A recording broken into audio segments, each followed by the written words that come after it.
SIP क्या है? SIP में इन्वेस्ट करें या नहीं? एसआईपी कैसे वर्क करती है?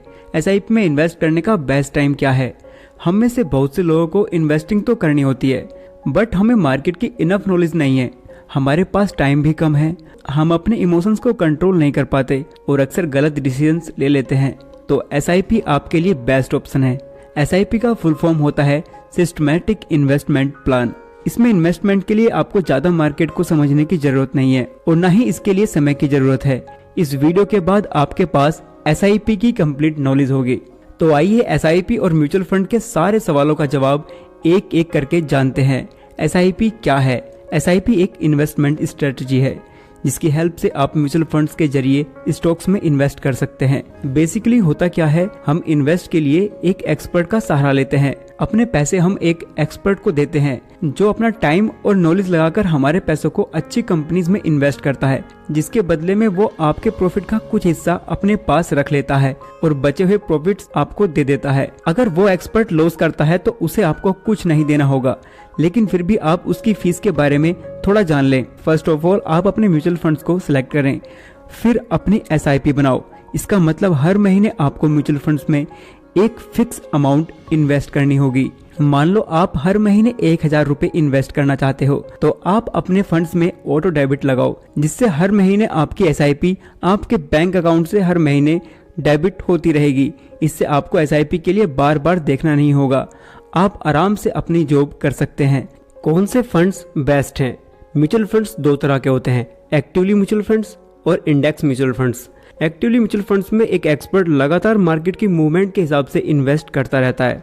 दूसरी तरफ आप इंडेक्स म्यूचुअल फंड्स में पैसा लगाकर भूल जाते हैं और 10 से 15 सालों के बाद निकालते हैं। इस फंड में आप देश की टॉप 50 कंपनीज में इन्वेस्ट करते हो। आप ये एज्यूम करके चलते हो कि किसी भी देश की टॉप 50 कंपनीज किसी भी कंडीशंस में बेस्ट परफॉर्म करेंगी ही करेंगी। इंडिया के इंडेक्स फंड को निफ्टी 50 कहा जाता है। यहाँ पर आप सोच रहे होंगे कि एक्टिवली म्यूचुअल फंड्स बेस्ट हैं क्योंकि वहाँ एक्सपर्ट लगातार देख रहा है तो इससे ज्यादा रिटर्न्स देखने को मिलेंगे, बट ऐसा नहीं है। हाँ, शॉर्ट टर्म्स में वो इंडेक्स फंड से ज्यादा रिटर्न्स दे सकता है, बट लॉन्ग टर्म्स में index fund are best. Warren Buffett खुद कहते हैं अगर उन्हें अपनी इन्वेस्टिंग जर्नी फिर से शुरू करनी हो तो वे इंडेक्स फंड से ही शुरू करेंगे। एक स्टडी में पाया गया कि पिछले 20 सालों में 85 actively mutual funds index fund को बीट नहीं कर पाए। एसआईपी की हेल्प से आपको कितना रिटर्न मिल सकता है, आपको कितना रिटर्न मिलना है, ये 3 फैक्टर्स पर डिपेंड करता है। नंबर 1, आप कितने रुपए मार्केट में लगाते हो, जितना ज्यादा पैसा उतने ज्यादा रिटर्न।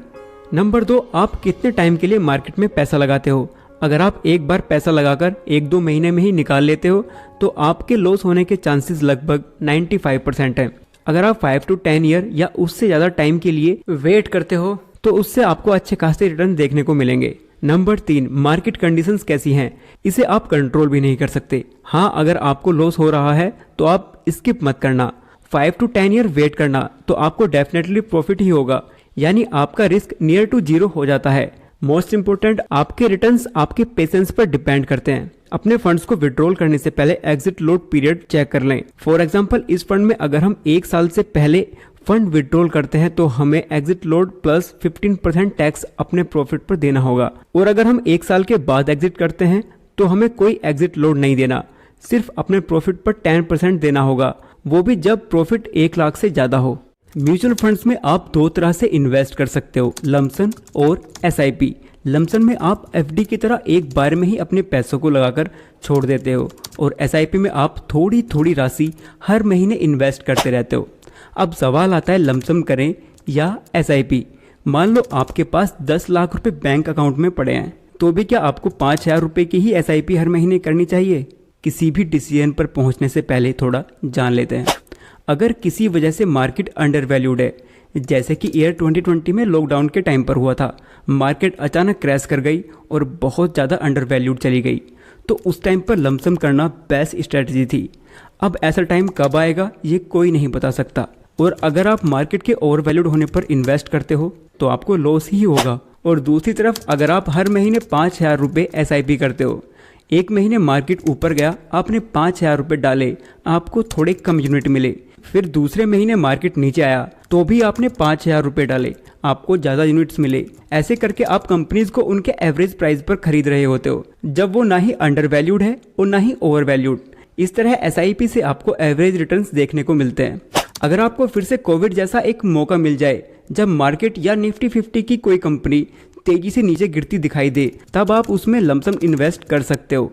लेकिन जब आपको ऐसा मौका ना मिले तो आप SIP में ही इन्वेस्ट करें। SIP के top 3 myths. Myth number 1, bull market में आपको SIP नहीं करनी चाहिए। लेकिन ये सिर्फ एक मिथ है। वास्तव में अगर लॉन्ग टर्म्स में आपको अच्छे रिटर्न्स चाहिए तो मार्केट कंडीशंस कैसी भी हो, हमें SIP करते रहना चाहिए।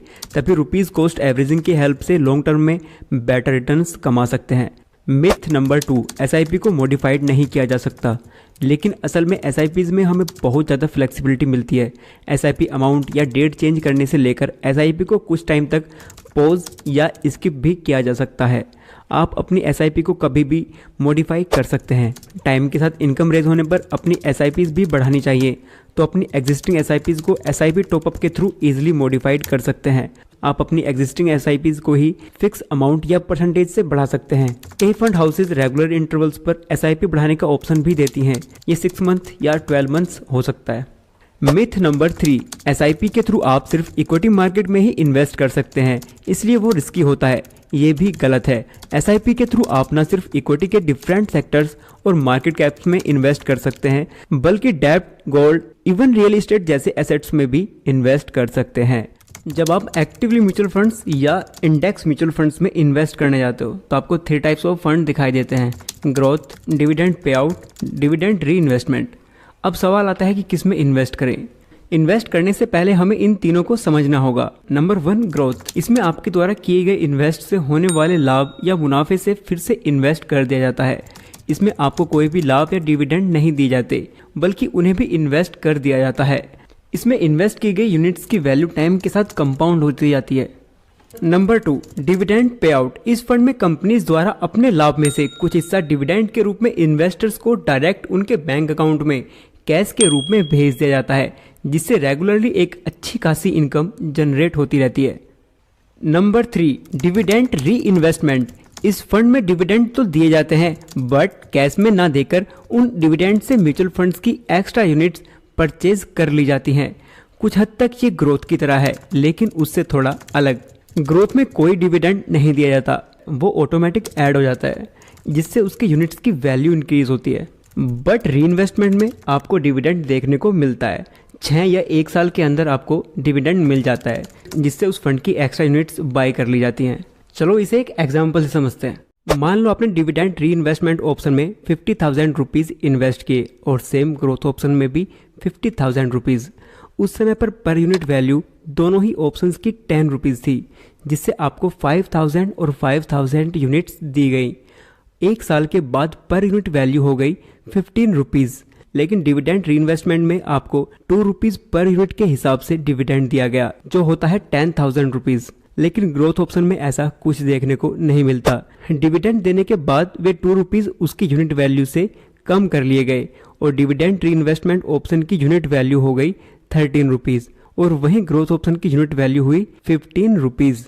डिविडेंड री इन्वेस्टमेंट ऑप्शन की आपको 10,000 रुपीज़ के डिविडेंड की 769.27 यूनिट्स 13 यूनिट्स पर यूनिट के हिसाब से दे दी गई, जिससे आपकी टोटल यूनिट्स हुई 5,769.27 और वहीं ग्रोथ ऑप्शन की कुल 5,000 यानी सेम रही, जिससे आपकी डिविडेंड री इन्वेस्टमेंट ऑप्शन की टोटल वैल्यू होती है 74,999.99 और वहीं ग्रोथ ऑप्शन की 75,000 यानी डिविडेंड री इन्वेस्टमेंट ऑप्शन से 0.01 रुपीज़ एक्स्ट्रा, जो कुछ खास नहीं है लेकिन अंतर समझाने के लिए काफ़ी है। ETF यानी एक्सचेंज ट्रेडेड फंड, इसके बारे में आपने सुना होगा। इस वीडियो में हम बात करेंगे ये होता क्या है, कैसे हम इसमें इन्वेस्ट कर सकते हैं और साथ ही इसके टाइप्स और एडवांटेजेस के बारे में भी समझेंगे और साथ ही साथ ये भी समझेंगे कि म्यूचुअल फंड से कैसे अलग है। ETF क्या है? ETF एक इन्वेस्टिंग मेथड है।